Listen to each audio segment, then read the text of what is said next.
We are fortunate enough to have with us His Excellency, the Honourable Stéphane Dion, Canadian Ambassador to Germany and Special Envoy of the Prime Minister of Canada to the European Union and Europe.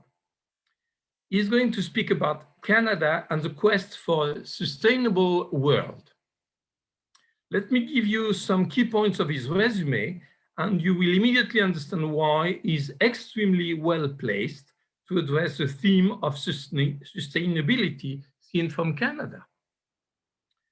Today, a diplomat posted in Berlin, His Excellency is a seasoned politician in Canada and was an academic in political science, specializing in public management in his early career. After graduating from the University of Laval in political science, Stéphane Maurice Dion did his PhD at Sciences Po in Paris with Michel Crozier. Some of you may remember that Pierre Dussauge, Rodolphe Durand, Maurizio Zolo, and myself were co-chairs of the 2007 EURAM conference in Paris. On that occasion, I invited Michel Crozier for a keynote for the conference. That was something. The old man, who passed away in 2013, was still very sharp in his thinking. And I'm sure Stéphane Dion will be touched to learn that in joining us today, he follows the step of his PhD supervisor, recalling his formative years of research in Paris. Working with Michel Crozier meant looking at the sociology of organizations. Stéphane Dion was subsequently a professor of political science at the University of Montreal for 12 years. His work and publications focused on public management, primarily on organizational analysis and theory, thus directly relating to our field. In that sense, Stéphane Dion feels at home today, should feel at home today, with an audience of management academics. In 1996, Stéphane Dion entered politics, a virus apparently difficult to get rid of, with no available vaccine, it seems. A member of parliament for the Montreal riding of Saint Laurent from 1996 until 2017, 21 years in a row, if I count properly. He was also Minister of Intergovernmental Affairs, Minister of Environment, and then Minister of Foreign Affairs under Prime Minister Justin Trudeau. He was also the leader of the Liberal Party of Canada and the leader of the opposition in the House of Commons from 2006 to 2008. He campaigned on an environmental platform in the 2008 federal election and was defeated by Conservative Prime Minister Stephen Harper. Yet, as I understand, the carbon tax that Stéphane Dion actively defended for that election was subsequently passed by the Trudeau cabinet. No doubt that in these many ministerial positions, he learned a lot from his hands-on leadership, both on sustainability issues in the international context, his topic today, and on management issues in complex inter-organizational settings. Stéphane Dion has two nationalities, Canadian and French, from his French mother, but as a Canadian politician, he publicly explained that he has one passport only. Also, I should mention that when he speaks French, he does not carry much of the lovely accent that usually comes from the Belle Province of Quebec. After his speech, we will have ample time for Q&As. Please enter your questions on the platform and I shall cluster these to facilitate the flow of the exchange. Excellence, Monsieur l'ambassadeur et envoyé spécial, merci d'être là avec nous. Soyez le bienvenu à EURAM, sentez-vous chez vous comme l'un des nôtres, c'est à vous. Merci beaucoup, professeur Durand. Merci d'avoir rappelé mes liens avec Michel Crozier, de qui j'ai beaucoup appris. Et merci de me donner l'occasion de discuter avec vous d'un enjeu qui est fondamental dans tous mes efforts en tant que personnalité engagée pour le bien public. ladies and gentlemen, the European Academy of Management, in collaboration with l'Université du Québec à Montréal, invites me in front, at least virtually in front, of this prestigious audience to address the crucial issue of the quest for a sustainable world.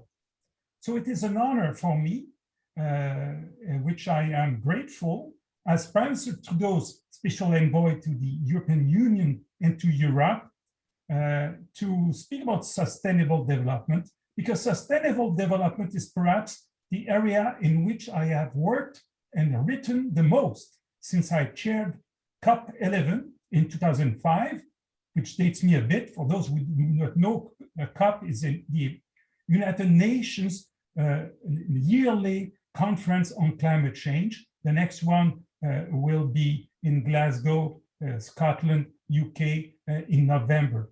So COP11 2005 was chaired by myself in Montreal.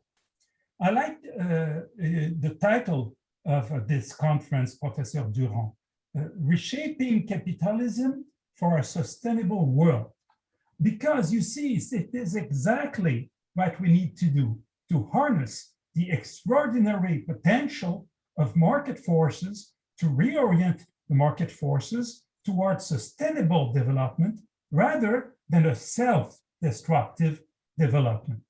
I will first highlight the full extent of this challenge, the Sustainable Development Challenge, before underlining the important role that Canada, my country, will play in this quest for a sustainable world. For the first point then is the quest for a sustainable world, what that means. And the first thing we have to say is that we have development. We have an impressive development, humankind. Humanity is experiencing economic, social, and scientific development of an impressive, unprecedented scale, filled with good news. Consider the numbers. Between 1970 and 2020, humanity doubled its population and multiplied its wealth by 5. During this period, 1970 to 2020, the global average life expectancy increased from 56 years to 72 years. The proportion of people living in extreme poverty on less than $2 a day has fallen from 1 in 2 in 1970, 1 in 2 human beings with less than $2 a day in 1970. Today is less than 1 in 10. So 1 in 10 is still very high, but at least it's not 1 in 2. In 2020, 1 in 10 human beings have less than $2 a day to have a living, according to the World Bank. So in 1990, also, last statistic to show how much we made progress. In 1990, nearly 1 in 3 people did not have access to electricity, 1 in 3. Now it's 1 in 10. So it's a spectacular progress, but progress what we need, we must continue. But however, there is a huge problem in this development, and it is the subject of our conference. The problem is that the planet is struggling to keep up with us, which seriously compromises the progress we still need to do, and even puts us in danger of regression. In fact, one may say that we are sawing off the branch we are sitting on. Since 1970, the extraction of natural resources has tripled. 1 million of the 8 million known animal and plant species are threatened with extinction, and ecosystem degradation is accelerating everywhere. We emit twice as much greenhouse gases as in 1970. We are emitting more since 1990. We have emitted more since 1990 than in all the previous years since the beginning of industrialization, more than 140 years ago. In the 2015 Paris Agreement, we the world, committed to limiting global warming to well below 2 degrees Celsius, preferably 1.5 degrees Celsius, compared to pre-industrial levels, degrees Celsius of warming. Unfortunately, we are not going down this path. The World Meteorological Organization has just published a report indicating that global warming of 1.5 degrees could be reached as early as 2025 in just 4 years. After a drop caused by the economic repercussion of the COVID-19 pandemic, global energy-related CO2 emissions began to rise again in mid-2020. In December 2020, these emissions increased by 2% compared to the same month of the previous year. They are projected to grow by 4.8% in 2021, according to the International Energy Agency. So if nothing changes, the momentary 2020 drop in greenhouse gas emissions will only have been a parenthesis in the continued growth of greenhouse gas emissions. Climatologists warn that the current trajectory in greenhouse gas emissions will lead to a global warming of at least 3 degrees Celsius above pre-industrial levels by 2100, with warming continuing after. And let me tell you that the 3 degrees Celsius or more rise in global warming is not a world that we want to pass on to future generations. No population will be immune, least of all the poorest and most vulnerable populations of the globe.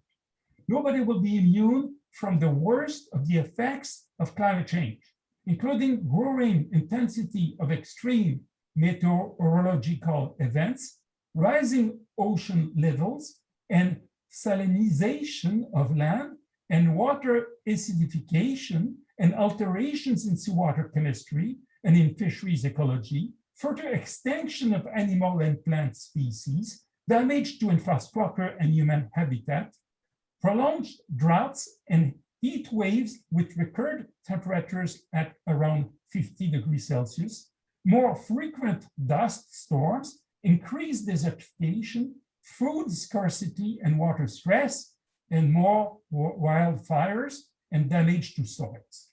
We must never lose sight of the fact that in addition to climate change comes many other environmental challenges. Even without climate change, we would still face an ecological crisis. After all, it is not climate change that causes pollution by chemicals, overfishing, overharvesting forests, depleting soils, discharging 80% of wastewater without treatment, emptying groundwater, or sending vast quantities of plastic into the oceans. What climate change is doing is exacerbating all these ecological disturbances to the point of risking undoing the last 50 years of progress in development, global health, and poverty reduction, to quote Philip Alston, the United Nations Special Rapporteur on Extreme Poverty and Human Rights. The fight against climate change is also a geostrategic issue. Military and climate experts together warn that severe and growing environmental disruptions aggravated by human-made climate change are an amplifying factor of conflict and instability. To a significant extent, the future of world peace depends on the seriousness with which we will implement assertive post-COVID green recovery plans.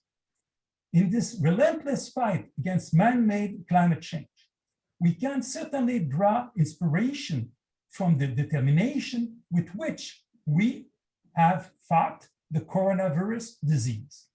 However, it will be necessary to keep in mind the different nature of these two fights, the fight against climate change and the fight against coronavirus. In the case of coronavirus, COVID-19 pandemic, governments reacted by putting their populations in a situation of temporary abnormality and therefore untenable in the long term. Indeed, in the long term, we cannot forever confine populations, deprive hundreds of millions of children of school, paralyze almost all economic activities, and ask governments to compensate by falling into astronomical debt. In the case to fight climate change, It is a question of creating the opposite of a transitory abnormality. That is to say, a lasting, sustainable normality. The objective is to allow a normal life, where humanity will continue to pursue its objectives of economic and social progress and justice, but while preserving the same possibilities for future generations, and therefore without destroying the natural environment and disturbing the climate. To keep the global increase in average temperature to less than 2 degrees Celsius limit that scientists warn us about, the world needs to change path. The world needs to reach net zero greenhouse gas emissions by 2070. Almost all developed countries have pledged to take the lead in reaching net zero greenhouse gas emissions by 2050. But 2050, this is only 29 years away, a very short time for such an ambitious goal. If there is one opportunity not to be missed, it is that of green recovery. The post-COVID economic recovery must be sustainable and build an economy that is genuinely more respectful of the planet and the climate. This opportunity should not be missed because we do not know when the next time governments will invest so decisively in the green transition. But credible national action plans and optimal international cooperation, both of them are needed to achieve these ambitious goals. For this critical ecological transition, for credible national action plans and optimal international cooperation, Canada has a lot to offer. Canada is determined to do so, and I will focus the rest of my presentation on the role Canada should play as a partner of choice for a sustainable world. Indeed, in the recent months, the government of Canada has released its new climate plan, its hydrogen strategy, and its green recovery plan. Canada announced a significant increase in its ambition, raising its goal of reducing greenhouse gas emissions from 30% to 40 or 45% compared to 2005 levels by 2030, which will launch our country towards net zero emissions by 2050. This plan aims to harness the full potential of our federation, our economy, and our society. Canada is aware of its responsibilities and abilities with its world-class research and advanced manufacturing talent. Few other countries are both among the world leaders in clean technologies and a major supplier of the resources necessary for the ecological transition. Some of the key technology sectors in which Canada has established itself as a partner of choice include CO2 capture, energy storage, smart grid, hydrogen and water technologies, to name just a few. Canada has the ability to export a surplus of clean, renewable energy and key resources that can help other countries to meet their greenhouse gas reduction targets.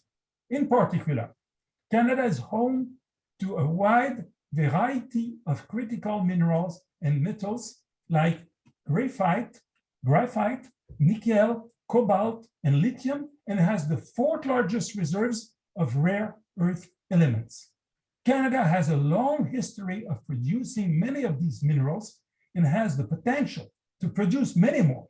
These minerals and metals are the building blocks of the clean and digitized economy. They are essential for the manufacture of zero-emission vehicles and the decarbonization of heavy industry, as well as for clean energy production and clean technology applications like batteries, permanent magnets, solar panels, and wind turbines. Canada is one of the only nations in the Western Hemisphere with all the minerals and metals needed to produce advanced batteries for electric vehicles.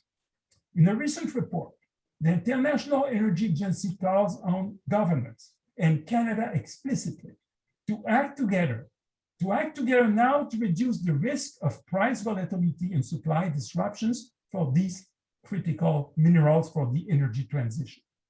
The world needs resilient global value chains for critical minerals. And for that, Canada will be a secure and responsible source of supply. Canada aims to position itself as the leading mining country for sustainable and responsible minerals on world markets.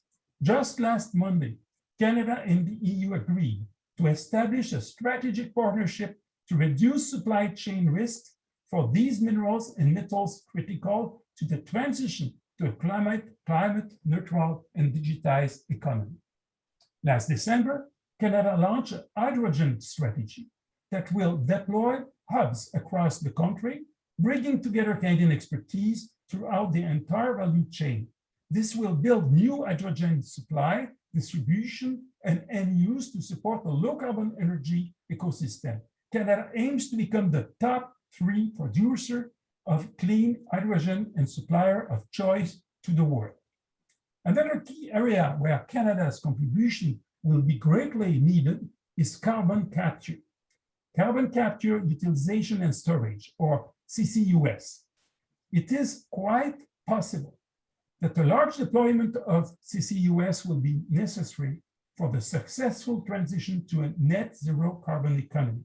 Indeed, energy provided from fossil fuel combustion is by far the largest source of greenhouse gas emissions.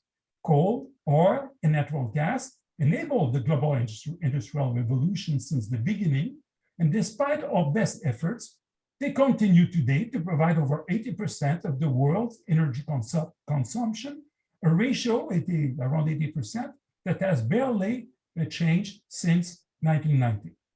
So a complete replacement of oil, coal, and natural gas, of fossil fuels, complete replacement of fossil fuels with zero emission energy by 2050 of our countries, when they are 80% of our source of energy today, this complete replacement for 2050 for our countries and 2070 for the world, well, it may be unrealistic. But then if it is unrealistic, our net zero emission target cannot be achieved without carbon capture.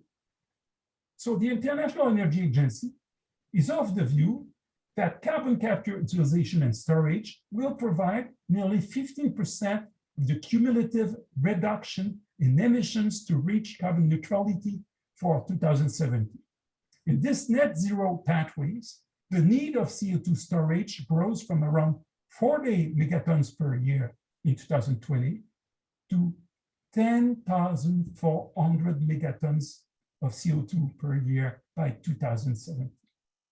CO2 is captured in the power sector, heavy industry, hydrogen, ammonia, and biofuel production, and also removed through direct air capture. You imagine how much it will take intense cooperation between our countries for this technology to reach such a large-scale deployment in such a short time. Canada intends to make a significant contribution in this regard. Another essential tool for effectively tackling the climate crisis is carbon pricing. Professor Durand, you mentioned it at the beginning when you presented me, and it's true that I campaigned on the carbon pricing policy in 2008. And carbon pricing, I was convinced at that time, I'm still today, I'm not alone, that carbon pricing is the backbone of a good climate plan. The government of Canada has proposed an ambitious carbon price trajectory for our country, which will rise from its current $40 per ton of CO2 today to $170 in 2030. $170 will be one of the highest carbon price in the world. Because today, the overwhelming amount of global greenhouse gases is still issued free of charge. Collaboration to encourage other countries to apply a price on carbon is a key area of focus for Canada.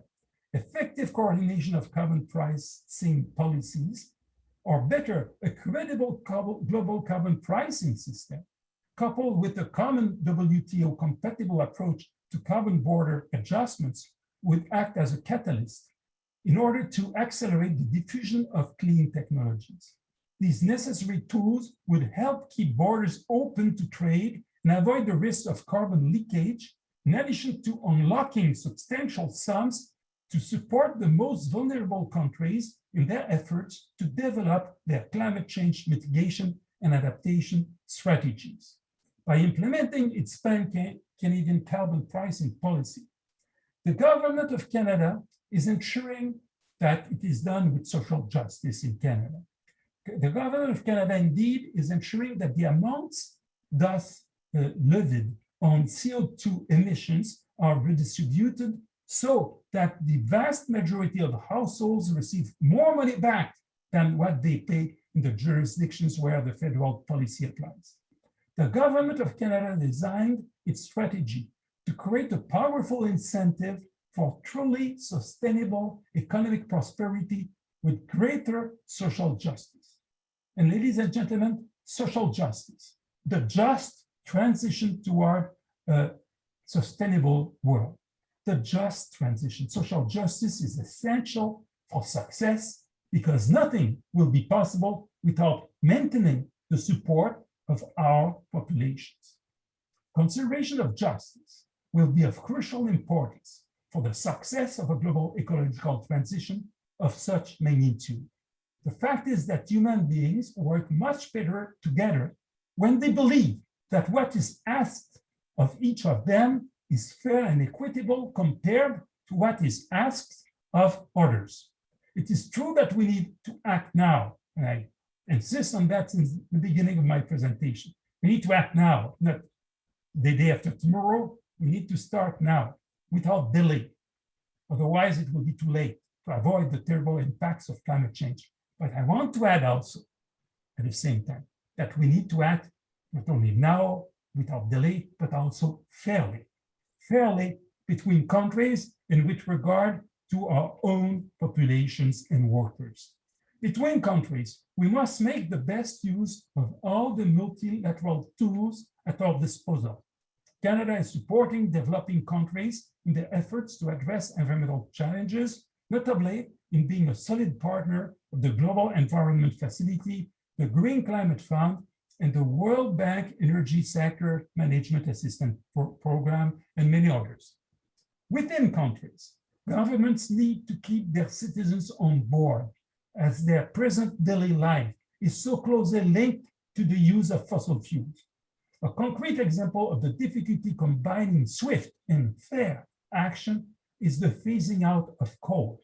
To this end, Canada and UK launched the Powering Past Coal Alliance to assist countries in their efforts to move on to phase out coal as a source of energy. Managing the necessary global phase out of coal will be a considerable challenge. First, we will need to replace in a fair, affordable, and reliable way the immense energy power currently generated by coal. Second, we need to make the transition socially just for the people most directly affected. These workers, unions, communities affected by the phasing out of coal, they deserve much respect. They are women and men proud of their legacy and contribution to their community and country, having provided affordable and reliable electricity for generations. They do not appreciate having their work, their traditions and skills in producing coal being denigrated as dirty. Any sign of lack of respect and consideration to these people will only give ammunition to the too numerous populist politicians who are trying to boost their support by attacking climate change policies. In Canada, in Germany, where I am today, in the EU, just transition plans are being deployed to provide tailored financial and practical support to workers, regions, and sectors most affected in moving away from fossil fuels, especially coal. These plans must be successful. These just transition plans must be successful. We need to keep these workers, their unions, and their communities on board for the fight against climate change and as a part of the solution for a socially just transition. I cannot end this speech on the quest for a sustainable world without saying a word about the responsibility of Canada towards the global ecosystems. Canada, as a country vast as a semi-continent with breathtaking landscape, bordered by 3 oceans, and covering a quarter of the Arctic, this barometer of the planet. Experts agree that conserving at least 30% of global territorial and marine areas is needed by 2030. So 30 for sea and 30 for land. This plan has been proposed as a target of the post-2020 Global Biodiversity Framework, going further than the current target of conserving 70% of land and 10% of oceans globally.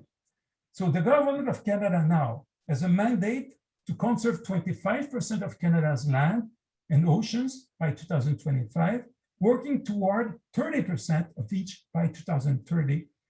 And Canada is, as we speak, the only big country that has made this commitment. And Canada, in addition, is advocating for that countries around the world set the same goal, a 30% conservation by 2030. Canada has joined the 2 coalitions that are advocating for this 30-30 international plan. First, the Global Ocean Alliance, and second, the High Ambition Coalition for Nature and People. Canada calls for the establishment of an ambitious post-2020 global biodiversity framework at the upcoming Convention on Biological Diversity in China, COP15, this fall, which must become a watershed moment for the world. Watershed moment, let's talk about water. We'll conclude with water.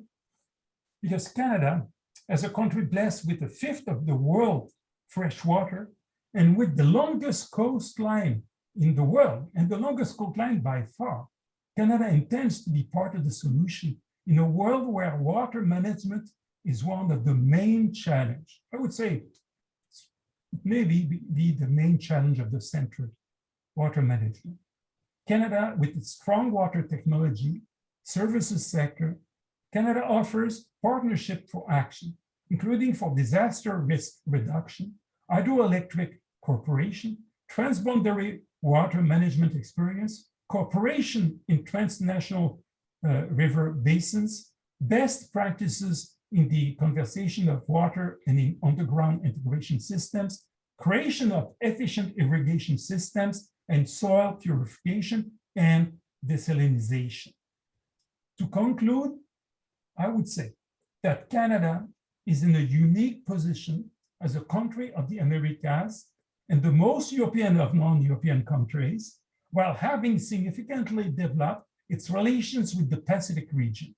Canada will do everything in its power to work with the United States, our neighbor of the South, the giant United States, and with the EU, our partner to which we are so close, and all other partners in the world, to build what European Commission President von der Leyen has called, and I quote her, a fairer, more prosperous society with a more resource-efficient, competitive economy capable of achieving the goal of carbon neutrality by 2050.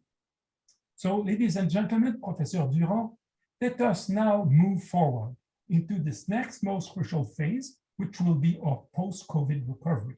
We need to make it a green recovery towards a sustainable, friendly world. Thank you very much. Thank you very much. Since this is a virtual audience, they are out there. I'm going to ask for a round of applause, but this will be virtual, of course, and you want to hear the sound of the clapping. Okay, thank you very much. This was really a plea for an important topic for the world and for mankind. We're with you on that, I suppose. There will be questions coming in from the audience. I'm going to start with the first question, if I may, just before I receive the flow of questions coming in. The COP21 agreement, l'Accord de Paris, the UN Sustainable Development Goals, the SDGs, and similar international schemes or instruments are usually not binding. They rely upon commitments. Yet, when some NGOs sue companies or even countries at times in court on environmental wrongdoings or passivity, We increasingly see judges in court who refer to the content of those agreements to document their decisions. This would mean that the corpus of agreements is slowly transforming itself into some form of soft law. Would you confirm the above observation and analysis? And do you see it as a promising venue for the world quest for sustainability? As you know, Professor Durand, we have a world where there is no world government. There's no government of the world elected by all the citizens of the world. We never have an opportunity to cast our ballot for the government of the world. That does not exist. What exists is multilateralism, which is a set of rules and treaties that governments agree between themselves. And it's through that we work.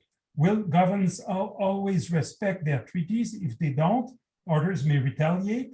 There are international law about that.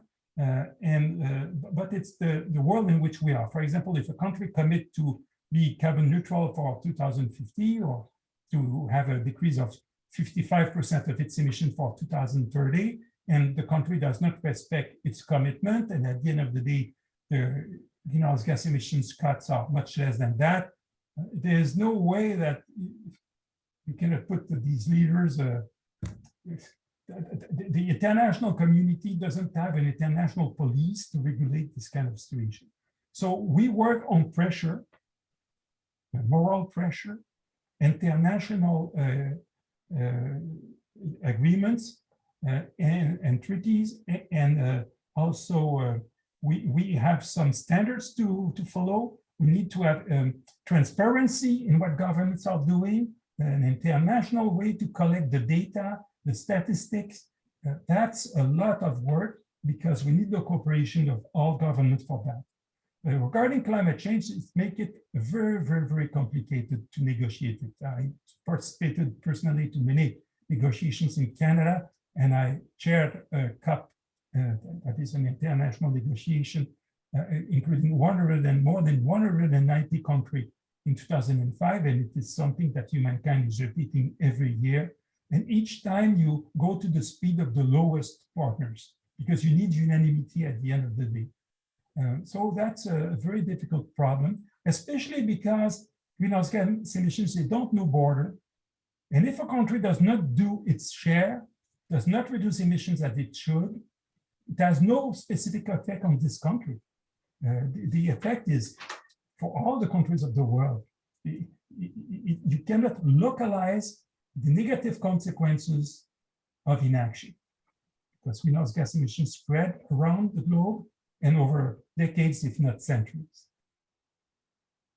We have a question which goes about what you said about the post-COVID recovery plans. How confident are you that we will actually see a green post-COVID recovery? I observe that a lot of people wish for nothing more than things being as before again. That would be a tragedy, because I don't know when will be the next time that governments will invest massively in their infrastructure. And you need to change the infrastructure to decarbonize the economy. The infrastructure for transport, for heavy industry, you need to rebuild the economy differently. I know that the EU came with the request that 37%, if I'm not wrong, of the budget recovery of each country should be about the green recovery, and another percentage about digitalization.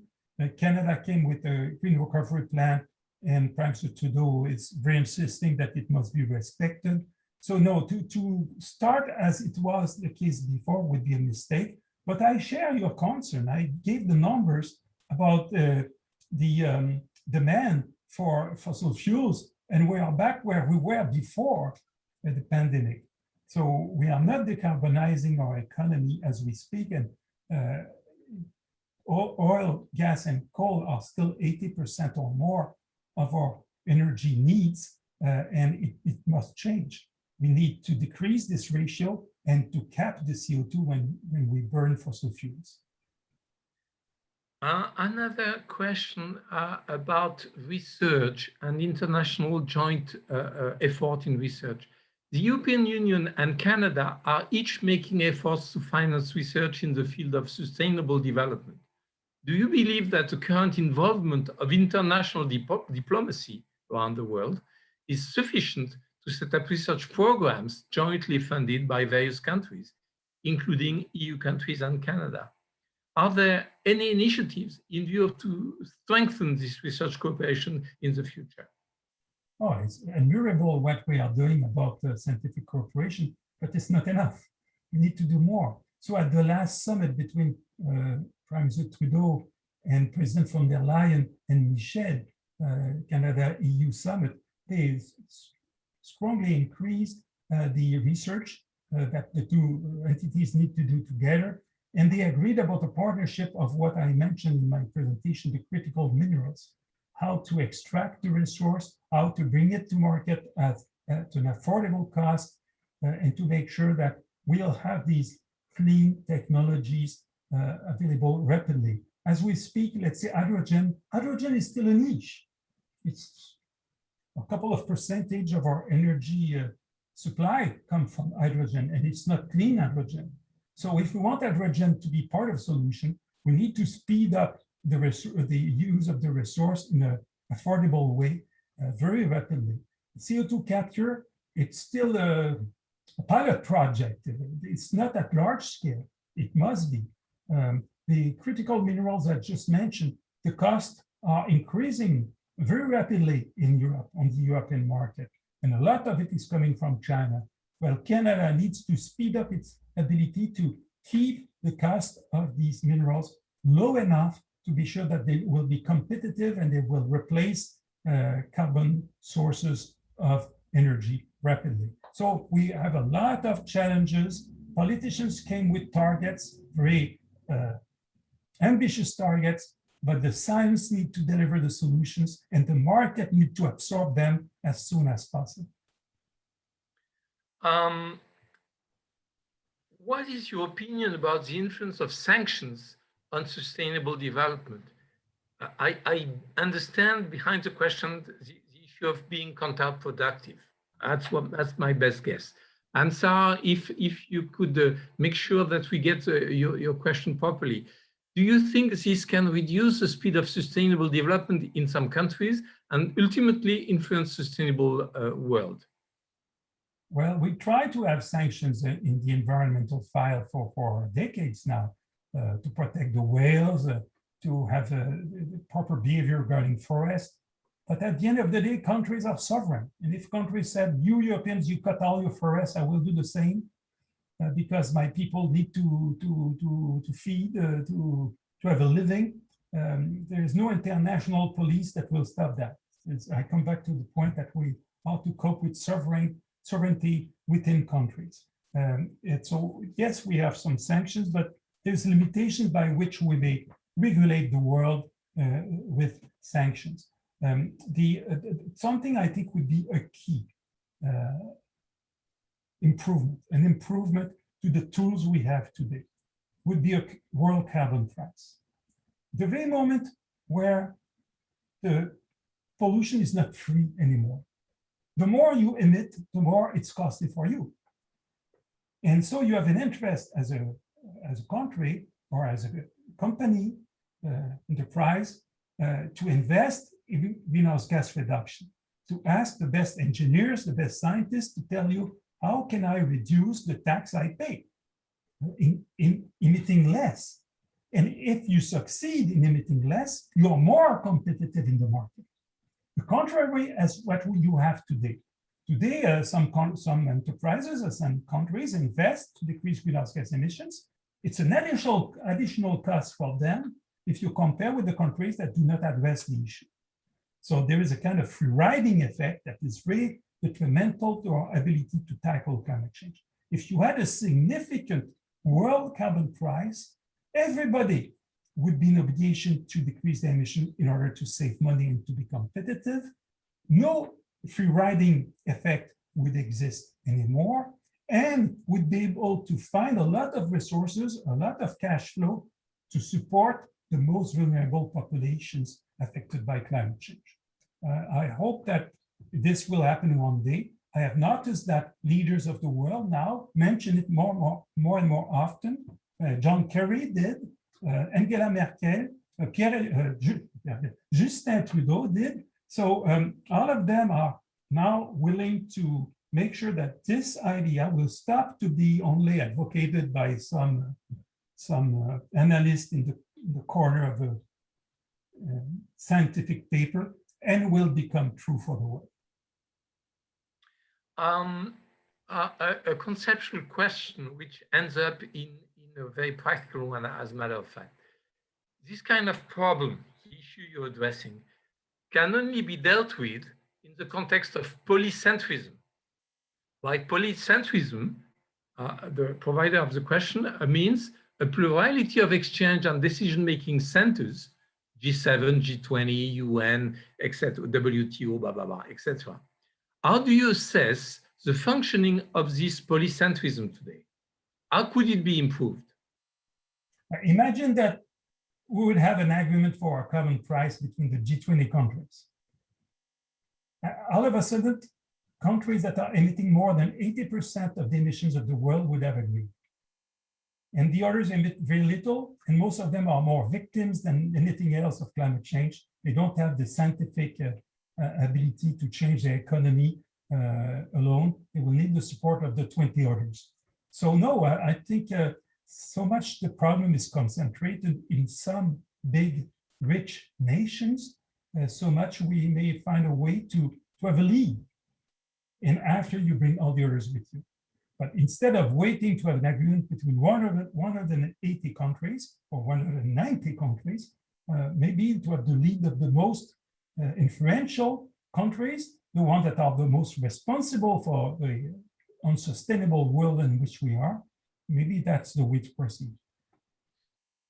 A question which is kind of playing the devil's advocate, playing the skeptical one, but I know the person who, the colleague who suggests this question, and I don't think he is really that skeptical, is worried. And so I'm reading the question. Even though climate change is a pressing threat that is not going away, can we have a significant impact on how it affects us in the near future? Are we sure that by investing in renewable energy and energy efficiency, people, communities, businesses, and governments, we can reduce the amount of greenhouse gas emissions reaching the atmosphere and slow global warming? In thesis, is there hope that we will be able to address climate change before it is too late? Wow. No, I agree with him. It's a very valid question. Your friend is real lucid. It's not done that we will succeed. But one thing is sure, is that we don't try. If we don't try, we will fail. So we need to try to see in which way we may decrease our emissions fast enough to avoid a world of 2 degrees Celsius. Personally, I think 1.5 will be very difficult to avoid. According to the Meteorological International Organization, we will be at 1.5 degrees Celsius of warming in 2025. So 4 years from now. So that's maybe very difficult to avoid. 2 degrees is still possible to avoid it, but we need a clean energy transition of large magnitude. And this will require a lot of efforts. And the leaders of the world have accepted to do so because they all committed to have greenhouse gas reduction and to reach carbon neutrality for the developed countries for 2050. So they made this commitment. The President of France, the Chancellor of Germany, Prime Minister of Canada, President of the United States now, the President of China committed for 2060 to have carbon neutrality for 2060. So our leaders made the commitment and we need to work all together to deliver. It will be quite a challenge. Your friend is right to mention. There is a follow-up question on this one.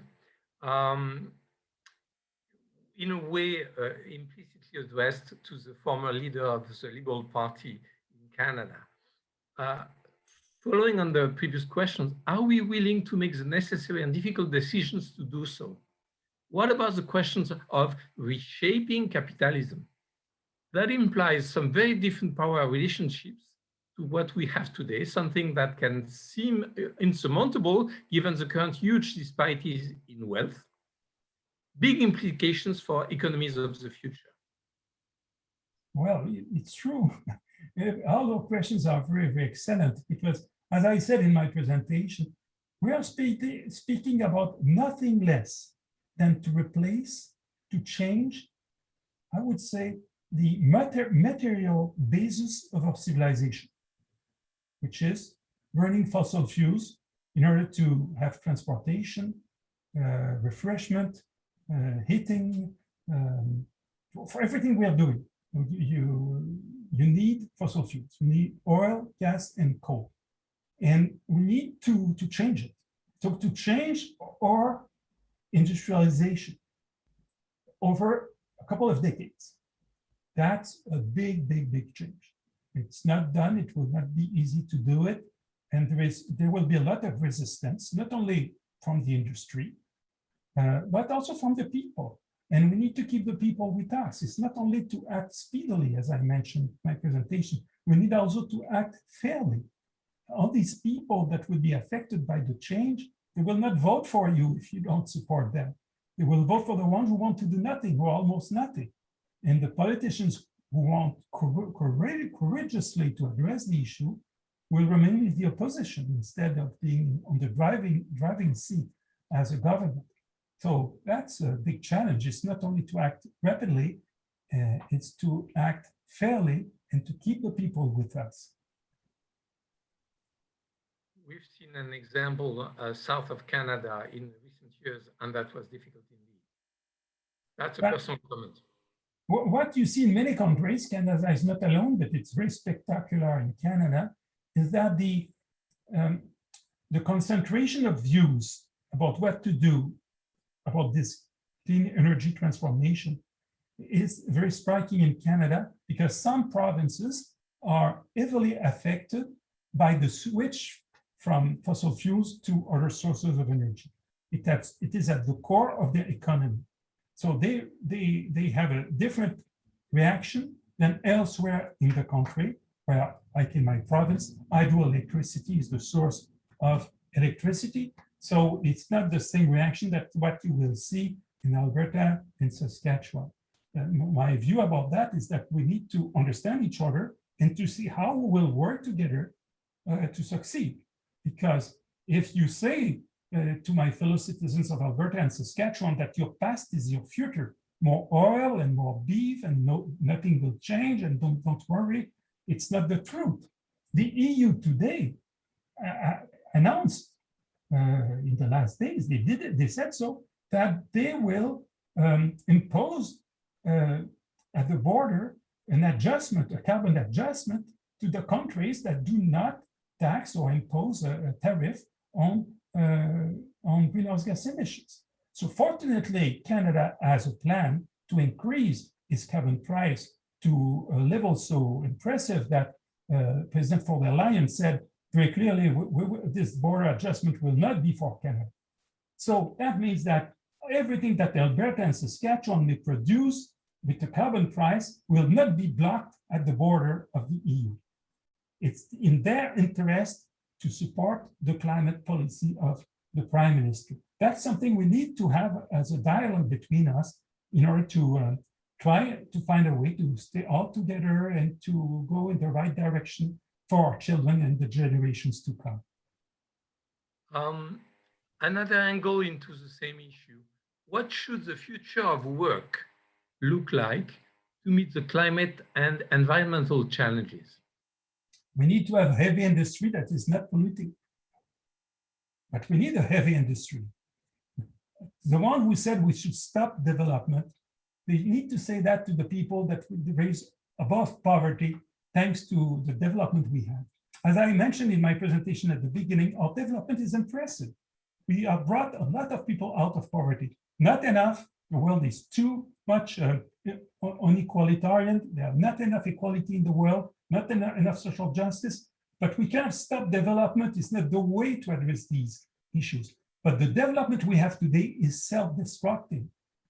And we need a improving development, a sustainable one. And that's the purpose of our presentation today, our discussion today, how to find the path of a sustainable development. But in any scenarios, you need development to address the issues of the world. Would you fear that geopolitics and power struggle among nations and blocks of nations, be it military or economic, might push the environmental and sustainability issue down the international agenda? Are there ways to avoid this pushing aside or pushing down? Ways to avoid the pushing aside of what? Of the issue, because geopolitics would battle, the battle would be on other topics. But when it is a pollution that you may see, that you may smell, that is local, and let's say a lake that you're polluting with your waste, and it's affecting the value of your cottage, then you may have an organization with your neighbors, and you agree about some rules that must be respected to clean the lake. So that's something that is understandable. The problem with greenhouse gas emissions is that you don't see them. A ton of CO2, what it looks like, does not have any color, no odor. You don't see it, you don't smell it, and you're not affected by it. You are affected by it globally, but that's a very abstract concept. It's not your personal pollution that is affecting you. It's the pollution of everybody, including you, that is affecting you. If the city where I am today, let's say Berlin, if Berlin was deciding to cut its greenhouse gas emissions by 80% over the next 12 months, this impressive result would change nothing about the climate of Berlin, because the problem is global and it has no local effect. So everybody may say, I will free ride, since what I will do at high cost to change will have no effect, and I may anticipate that the others will think like me. All of us will free ride and will do the minimum just to look good enough, but not to address the issue seriously. That's the problem we are always in danger to be. We need to avoid the situation in creating a strong moral pressure to say to our politicians, our business communities, and ourselves when we cast our ballot, that we are serious and we want to address the issue. In your speech, there is one word you didn't pronounce, which is nuclear energy.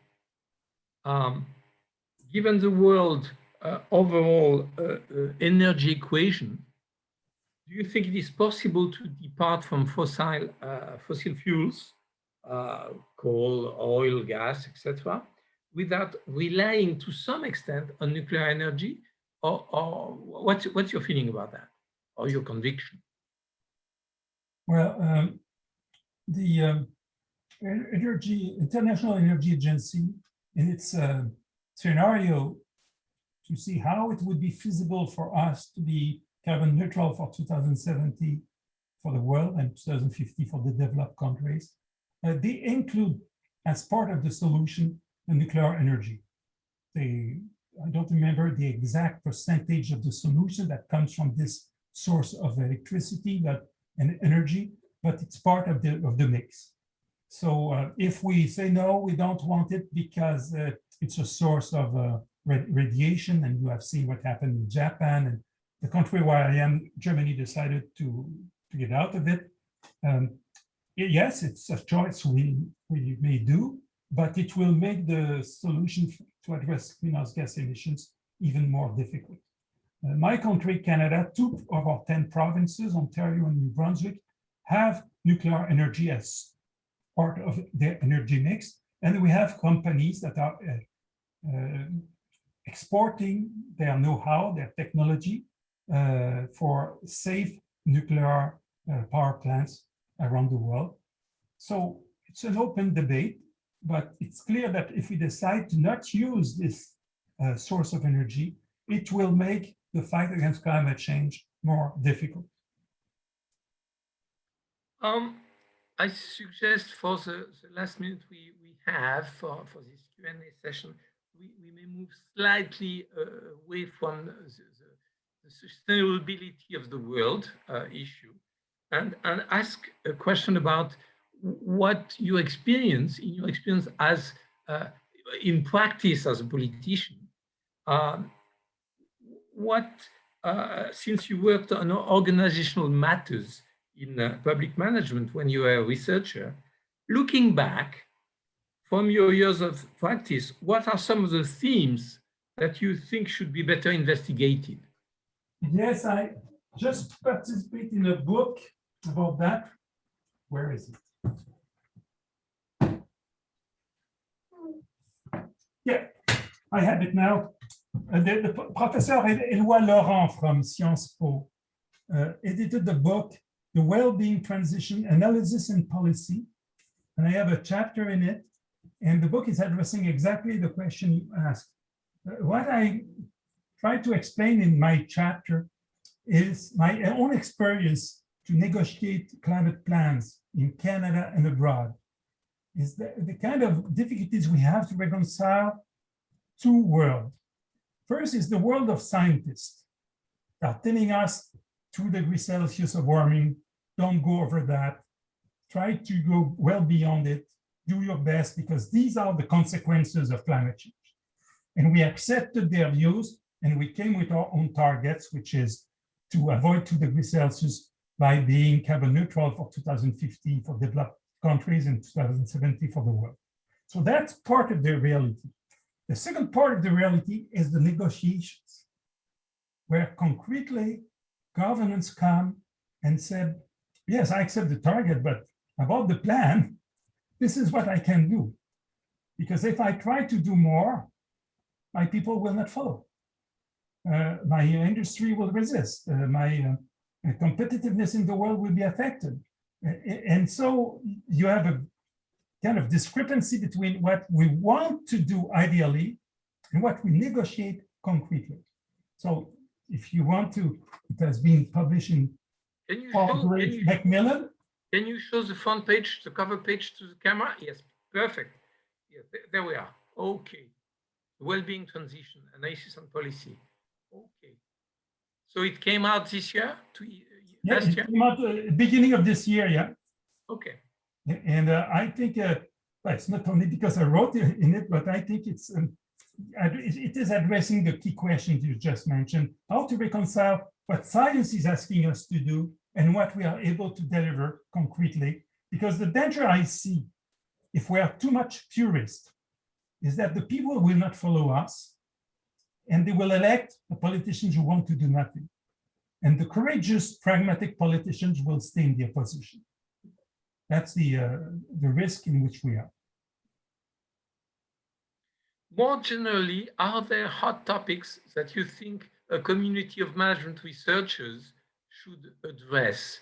That I imagine when in the early 80s until the beginning of the 90s, when you were in academia, management research had not reached the stage where it is now. We are still a young field of science.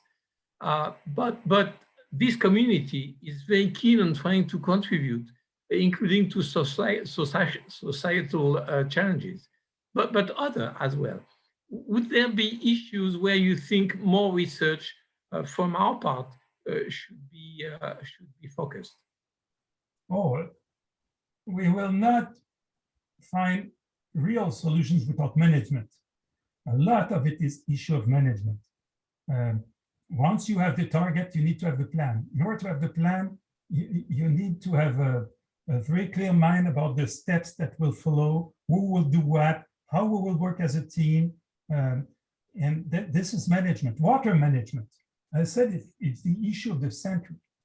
We are in danger to have millions and millions of people who will have a deficit of water, fresh water.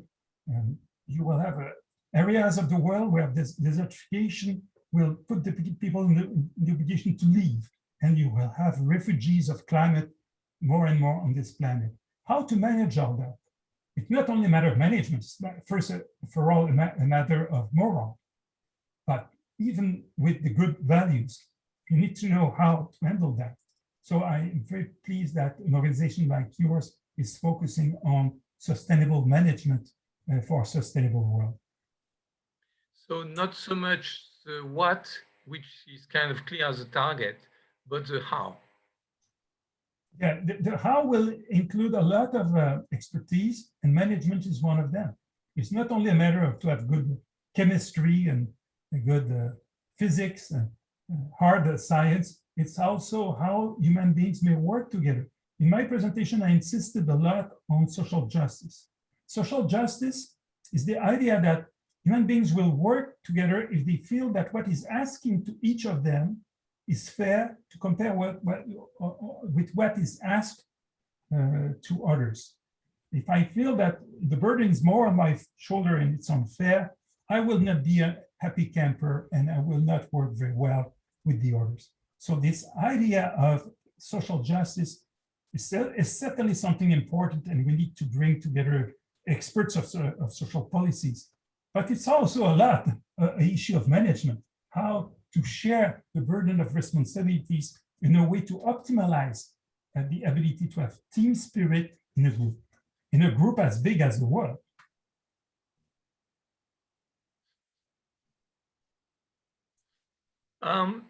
There is a rebound on part of the discussion we had earlier.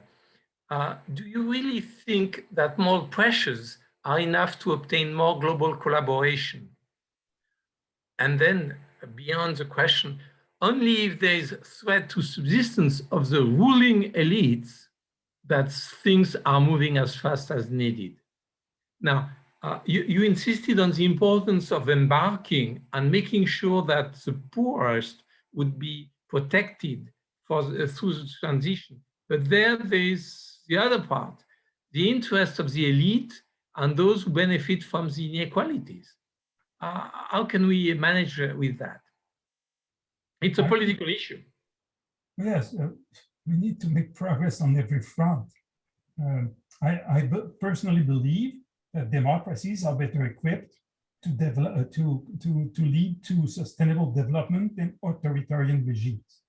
Not because it's easy in a democracy, you need to negotiate with so many groups and so on, but because you need to have the information.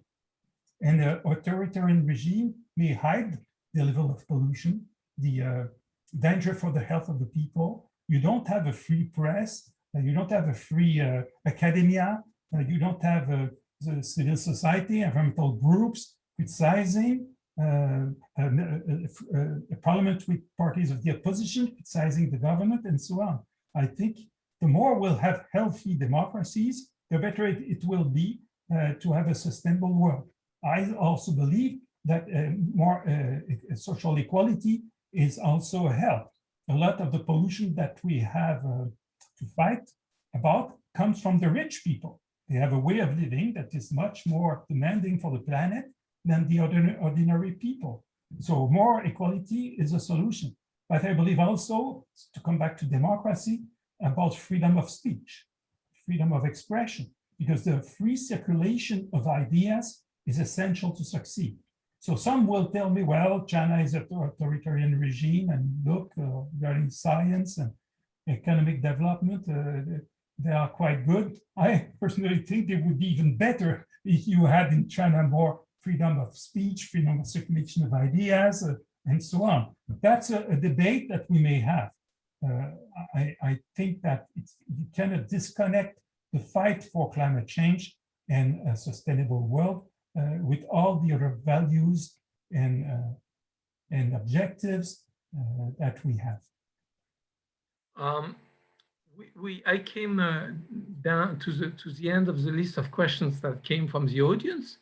There's always the risk of the fatigue of the distance through the screen fatigue, and I suggest we close. If you want to add just one final word, please do so, and then I would like to thank you again. But please, maybe a final word. Well, each of us, we have a lot of responsibilities. I'm speaking to managers in Europe and elsewhere. The point I made, and maybe Professor Durand, you may distribute the written part of my text to your members, the written version of my text to your members. The point I made is many countries have a lot to offer, and I think Canada has a lot to offer. I did it as a Canadian diplomat, but I think it's very sincere. It's not only because it's my job to say that Canada is part of the solution, because I believe in it. I thought about that as a politician, as a diplomat now, as an intellectual, a social scientist. I wrote on this topic. I strongly believe that it's very important to protect for the next generations the ability to pursue the ideals that we want for ourselves. We want more social justice. We want a more prosperous world. We want to have innovation, sound management. We want that, but we want that for the next generations. It will not be possible if the planet is not able to follow us. We need to keep the planet with us. And for that, I try to explain what my country may contribute. And I hope my country will be able to deliver what I mentioned today. That will be a fight within Canadians, which direction we want to give to our country. Elections are very key for that. It's true also for all your countries. You're from France, and you know exactly what kind of debates France will have in the coming months. And so the discussion we had today, I hope, will have been a help to orient in the right direction what we need to do altogether. Well, I understand from your last words that it's okay if I circulate the text of your speech Yes. to the members. It will be, in fact, posted on the website of EURAM, if that's okay with you. Okay, well, thank you very much for coming and joining us on this occasion, and from your very stimulating words about something which is a challenge we all share, and which must be very deep to our heart and to our mind as well. Eh bien, merci du fond du cœur. Merci à vous. Thank you. A big thanks to you. We really appreciate your contribution. Merci à vous. À très bientôt. Au revoir.